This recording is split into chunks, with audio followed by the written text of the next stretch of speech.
Today we're making these delicious buttery melt-in-your-mouth flour tortillas. Start by mixing 1 tablespoon of baking powder and 2 teaspoons of salt with 3 cups of all-purpose flour. Melt half a cup of unsalted butter with 1 cup of water. Mix until the butter is completely melted and add it to the flour while it's still warm. Mix until your flour comes together and knead it into a nice smooth ball of dough. Cover it with plastic for 10 to 15 minutes. Separate them into equal-sized pieces and roll them into nice smooth balls of dough. Transfer them back into the bowl and cover them with the plastic for 10 more minutes. On a lightly floured working surface, roll out your first piece until you have a 10 to 12 inch round. Preheat your pan, skillet, or comal over medium heat and place your tortilla. Once you see these bubbles begin to form, flip it over. Cook for an additional 30 seconds, then flip again. These tortillas are super buttery and delicious. They taste great just by themselves. And enjoy. Okay, these potatoes are going to change your life, and if you don't believe me, just listen to this. They're crispy, garlicky, buttery, parmesan-y. I don't know what more you can ask for, so let's make them. After you peel and flatten each side of the potato, cut it into squares about ½ inch thick. Now we're going to use a chopstick to make cuts going along one direction without cutting all the way down. Then rotate it and repeat the same in the other direction. To make your garlic butter, just mix all these ingredients in a small bowl. Brush the top and bottom of the potatoes and bake at 400 Fahrenheit for 20 minutes. Take them out, brush with more butter, and bake for another 20 minutes. They'll be beautifully golden brown just like this. Garnish with more parmesan and parsley and enjoy! The best way to roast your potatoes. Use small potatoes and boil until fork tender. Drain off the water and put them in a big bowl.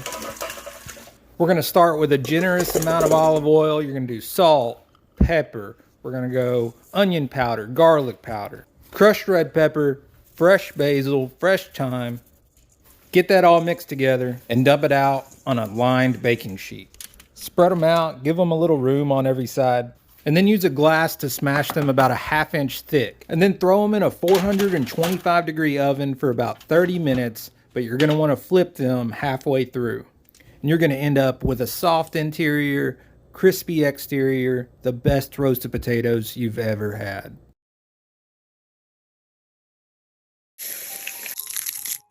Let's make these potato cheese pancakes. 1 potato. Peel the skin, chop into even pieces, salt your water, boil until soft. Add your sugar and cornstarch. Give this a mix. Roll this into a ball, flatten it. Add mozzarella cheese, close it up, roll it into a ball again, and flatten it. Add a thin layer of oil.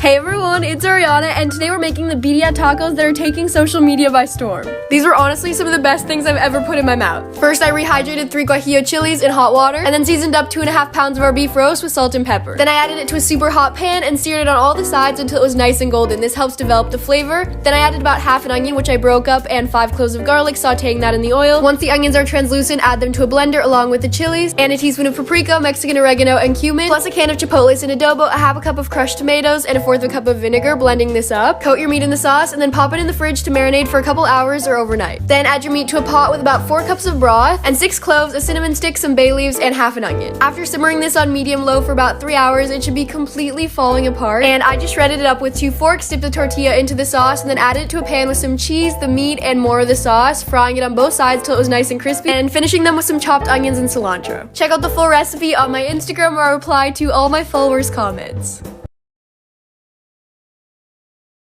Add in your noodles and then just kind of stir them around in the sauce. Crack an egg. When you try to get the first one in. Let's do it. Noodles are cooked. Now we melt some butter.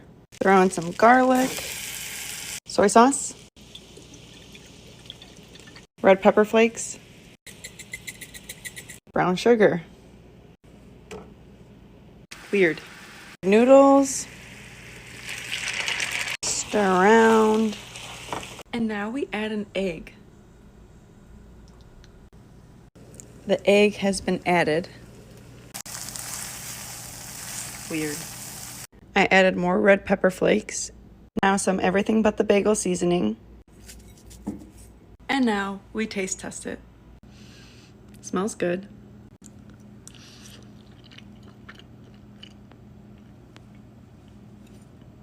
Wow. Let's make Olive Garden's fettuccine Alfredo. Melt 3 tablespoons of butter and add 1 tablespoon of minced garlic. Then add 1.5 tablespoons of flour and mix until combined. Add your milk and heavy cream and bring that to a simmer until it thickens. Add some salt and pepper and then slowly start adding in your fresh grated Parmesan cheese. Once it melts, it's going to look like this, and now I'm adding in my cooked fettuccine and then topping it off with some parsley, and enjoy. You can make this creamy mac and cheese in about 15 minutes and using only 3 ingredients. Start by adding 6 ounces of elbow macaroni to a pot, then pouring in just enough water to cover it. Turn the heat to high and bring up to a boil, stirring frequently. Once most of the water has been absorbed by the pasta and it's nearly completely cooked, pour in 6 ounces of evaporated milk, then bring back to a boil. Next, add your cheese, reduce the heat to low, and stir constantly until the cheese has melted and a smooth, creamy sauce has formed. You can now season with salt and pepper or any other seasonings you like and serve immediately. I'm going to show you to make deep-fried mozzarella sticks that are cheesy and delicious. Salt into the panko breadcrumbs, pepper, some dried oregano, and a touch of red chili flakes. Coat it into the flour, then into the egg, then into the breadcrumbs, back into the egg, and then back into the breadcrumbs. Now deep fry and veg boil at 375 degrees Fahrenheit until nice and golden brown. Check out that cheese pull. All right, let's dip it into our homemade tomato sauce. Oh my God, I'm so pumped. Cheers.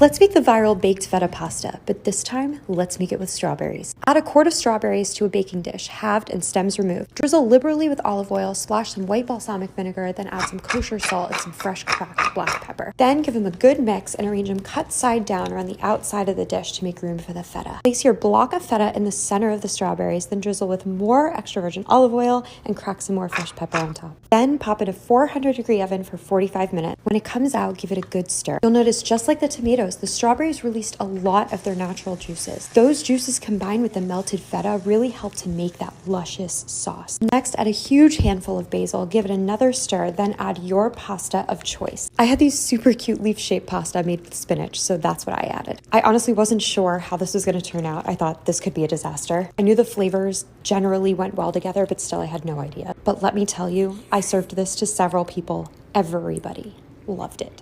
Enjoy, guys. I'm going to share my mum's secrets on how to make the crispiest and best crumb chicken, so you're just going to have to trust us on this one. Crack 4 eggs into a shallow bowl and whisk together with water and crushed garlic cloves and leave to marinate. Cut the tenderloin off the chicken breast and then using a sharp knife, cut the chicken breast in half crosswise. Place that chicken breast in between 2 pieces of Glad wrap and then use the smooth side of a mallet to pound it out until it's an even size of thickness. For the breadcrumbs, we need some finely chopped parsley and rosemary and add it to a blender with that torn up stale bread. Blend until you have a chunky texture. Whisk together some flour and salt and begin crumbing your chicken by placing it into the flour, then placing it into the egg wash and then generously coating it in those chunky breadcrumbs. Add a generous amount of olive oil to a pan and fry that chicken until it's crispy and golden. Dip it into a dipping sauce of your choice and showing you how to make my favorite 10-minute spicy garlic noodle. Mince up 4 cloves of garlic, 2 tablespoons of soy sauce, 3 tablespoons of black vinegar, 1.5 tablespoons of homemade chili oil, 1 tablespoon of sesame seeds, 1 tablespoon of crushed red pepper, add in the minced garlic, cook up your favorite noodle, 5 tablespoons of oil, teaspoon of Szechuan peppercorn, heat up the oil, cut this chili oil, slice up some cucumber and the cooked noodles, mix together, add on sliced cucumber. Now look at that.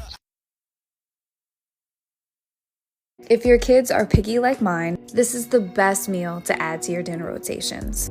Thinly cut chicken breast and I season it well on both sides. Heat up some olive oil and cook your chicken in a cast iron skillet. Cut up some broccoli while the chicken is cooking. I cook on each side for about 3 to 4 minutes and then I cover it and let it sit with a cover so it gets nice and moist before I cut it up. Some more olive oil and then I add my broccoli, fresh garlic, and season with garlic powder, salt, and pepper. I let my broccoli saute for a few minutes and get nice and browned. Then I add 1 cup of heavy cream and my favorite pesto, which makes the whole meal, is this classic pesto. I add about 1 tablespoon. I like to cook it with veggie pasta, but you can use any kind of spaghetti you want. Then I add my chicken at the end and let it cook to get thick and then add my cooked spaghetti. And this is such a delicious creamy pasta full of flavor. This Cajun chicken pasta is one of my favorite recipes to make. It's creamy, cheesy, and spicy, just the way I like it. Marinate the chicken with all the spices on the screen for at least half an hour. Shallow fry both sides until it's well done. Just look at that chicken. Now in the same pan, add in some crushed garlic and red chili. Saute them for a minute or two. Add in 1 chopped onion and let it cook together. To this, add in tomato paste and chili paste. Give it a good mix and add in 1 diced tomato and yellow bell pepper. Add in 1 cup cream and 1 cup pasta water with chicken stock cube. Once it starts simmering, add in rest of your spices. To this, add in dried parsley, chili flakes, and grated parmesan. I also added a blend of mozzarella and cheddar to make it more cheesy. Add in some salt to taste, and finally you can add in your cooked pasta. Combine it well with the sauce. This is starting to look really good. Now you can plate it. It smells amazing and you won't be disappointed with this recipe. It's so flavorful. Top it off with the cooked chicken and enjoy.